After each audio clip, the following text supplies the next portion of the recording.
পারস্য উপসাগরে মার্কিন রণতরী আর যুদ্ধ বিমানের সারি, যে কোনো মুহূর্তে ধেয়ে আসতে পারে ক্ষেপণাস্ত্র।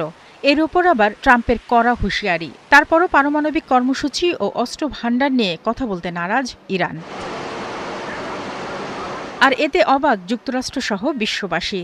বিশ্লেষকদের মতে, ইরানের শাসক গোষ্ঠীর কাছে তাদের আদর্শগত ভিত্তি ও সার্বভৌমত্ব বিসর্জন দেওয়ার অর্থ হল নিজেদের অস্তিত্ব বিলীন করা। তাই ট্রাম্পের দাবি মেনে নেওয়ার চেয়ে যুদ্ধের ঝুঁকি নেওয়াকেই তারা বেঁচে থাকার জন্য কম বিপজ্জনক মনে করছেন।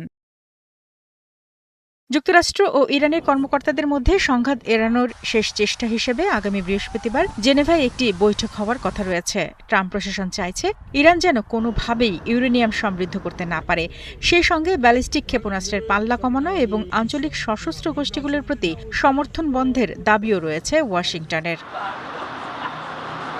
বিপরীতে তেহরানের অবস্থান হল পারমাণবিক কর্মসূচি কেবল শান্তিপূর্ণ কাজের জন্য এবং ক্ষেপণাস্ত্র তাদের আত্মরক্ষার অধিকার। বিশ্লেষকরা বলছেন, একটি আদর্শিক রাষ্ট্র কখনো কখনো বর্তমান অস্তিত্বের চেয়ে ইতিহাসে নিজের স্থানকে বেশি গুরুত্ব দেয়।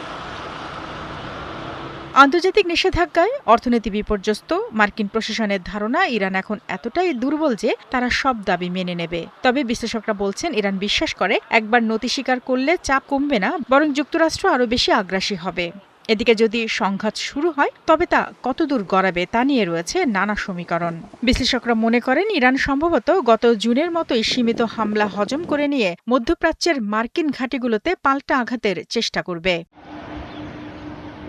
এছাড়া ইরান ইয়েমেনের হুতি বিদ্রোহীদের কৌশল অনুসরণ করতে পারে। 2023 সালে হুতিরা লোহিত সাগরে মার্কিন জাহাজ ও রণতরী লক্ষ্য করে চোরাগোপ্তা হামলা চালিয়ে ওয়াশিংটনকে $100 কোটি লোকসানে ফেলেছিল। ইরান যদি হরমুজ প্রণালীতে তেলবাহী ট্যাঙ্কারে হামলা চালায় তবে বিশ্ববাজারে জ্বালানি তেলের দাম কয়েক ডলার বেড়ে যেতে পারে। চলতি বছরের মধ্যবর্তী নির্বাচনের আগে এই অর্থনৈতিক ঝুঁকি ট্রাম্পের জন্য বড় মাথাব্যথার কারণ হতে পারে। শারমিন স্বপ্না, 71।